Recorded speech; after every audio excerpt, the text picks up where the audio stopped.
Xin chào các bạn đã quay lại với căn bếp nhỏ của cô Ba Bình Dương. Có ai mê hương vị thơm lừng của cúc chiên bơ không? Nhớ hồi còn đi học, ngang qua những hàng cúc chiên bơ hấp dẫn, vị giòn rụm, màu sắc đỏ ao, lẫn mùi bơ thơm nồng nàn, là cái bụng đói réo vang, phải xin mẹ mua ăn ngay cho bằng được. Nay chúng ta cùng tìm lại hương vị xưa bằng cách ướp chim cút với những nguyên liệu gần gũi, thêm hương vị bơ quen thuộc hấp dẫn nha. Mời các bạn cùng vào bếp làm với mình nhé. Chúng ta có thể xem những thành phần nguyên liệu chi tiết, hình ảnh nguyên liệu cụ thể để thực hiện món này ở cuối video, hoặc tham khảo những dụng cụ nhà bếp mình hay sử dụng bên dưới phần mô tả của video. Hôm nay mình có một vị chim cút. Chim cút này mình mua ở chợ Việt Nam. Đây là chim cút đông lạnh nha các bạn. Ở Việt Nam chỉ cần ra chợ là các bạn có thể mua được cút tươi, sẽ thơm ngon hơn rất là nhiều đó. Cút này đã được làm sạch lông và ruột, cắt bỏ phao câu cũng như là phần đầu. Bây giờ mình sẽ đập dập một miếng gừng, sau đó trộn với một muỗng cà phê muối và một ít rượu trắng.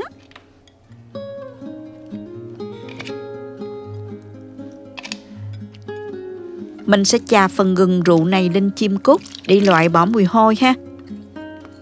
Còn những phần lông còn sót lại thì mình nhổ cho sạch hết luôn nha.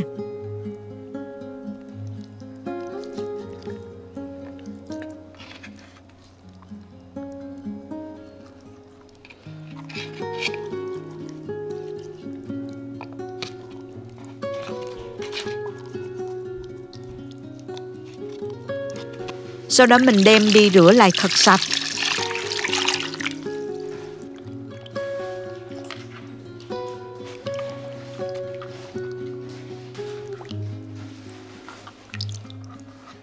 Tiếp tục ngâm cút với sữa tươi để đánh bay mùi tanh của chim cút ha. Món ăn sẽ thơm ngon hơn rất nhiều nè. Sau khi ngâm chim cút với sữa tươi, mình sẽ đem rửa sạch với vài lần nước. Sau đó thì mình cho cút vào sửng hấp. Mình hấp trong vòng 10 phút tính từ khi nước sôi nha. Hấp cút sơ để cút chín vừa, giúp định hình, và chín vừa để khi chiên cút không bị khô nữa nha. Mình sẽ xay nhuyễn một ít hành tỏi để lấy nước ướp nha. Mình sẽ không ướp sát hành tỏi vào đây nha các bạn. Khi chiên sẽ dễ bị cháy lắm. Bây giờ mình pha sốt ướp với những gia vị sau: 1 muỗng canh dầu hào, 1 muỗng canh mật ong, 1 muỗng canh nước tương,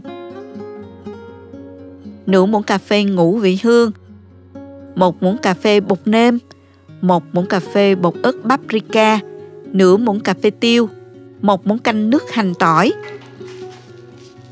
và 1 muỗng canh dầu tỏi phi. Xong rồi mình trộn đều hỗn hợp cho tan gia vị ha. Sau đó mình cho hỗn hợp này vào cút. Dùng tay massage đều cho cút ngấm gia vị nha.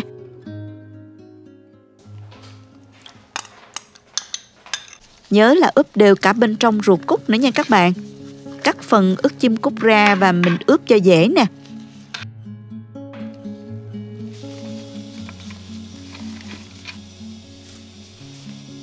Mình sẽ ướp cút trong vòng 30 phút cho thấm gia vị. Nhớ là bảo quản trong ngăn mát tủ lạnh nha các bạn.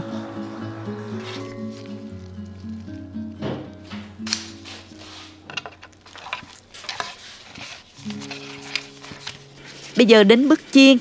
Mình chuẩn bị que xiên, xiên ngang để giữ cho chim cút được định hình sau khi chiên nha.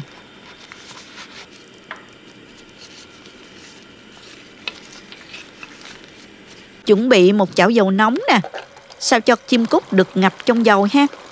Thêm vào đây 2 muỗng canh bơ thực vật. Dùng bơ thực vật Tường An, bơ này rất thơm và lại rất hợp với món này luôn. Bơ vừa tan là mình cho chim cút vào chiên luôn.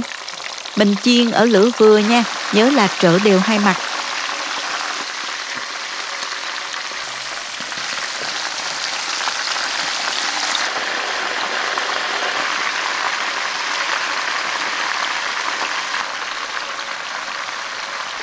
Vì có mật ong nên cẩn thận để không bị cháy nhé các bạn.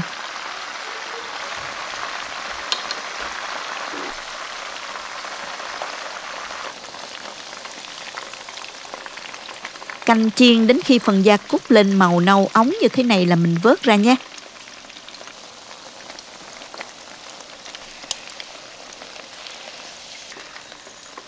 Những cây xiên cố định chim cút mình gỡ ra luôn ha.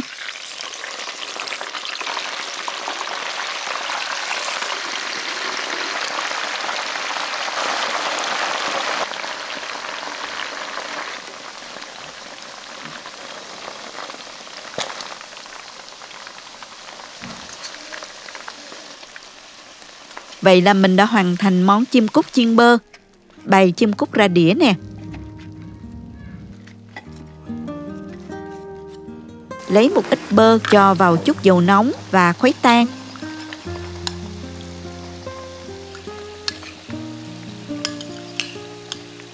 Sau đó rưới đều lên phần da chim cút.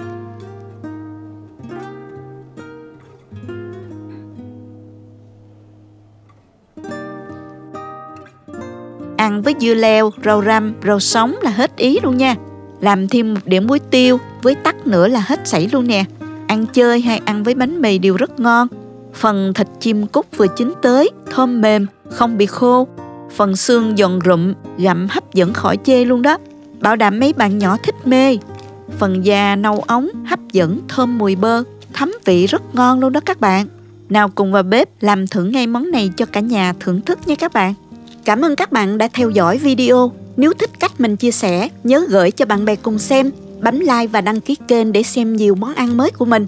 Nếu thấy video thực sự hữu ích, bạn có thể gửi tặng ekip thực hiện một ly cà phê bằng nút Super Thanks hình trái tim ngay bên dưới video.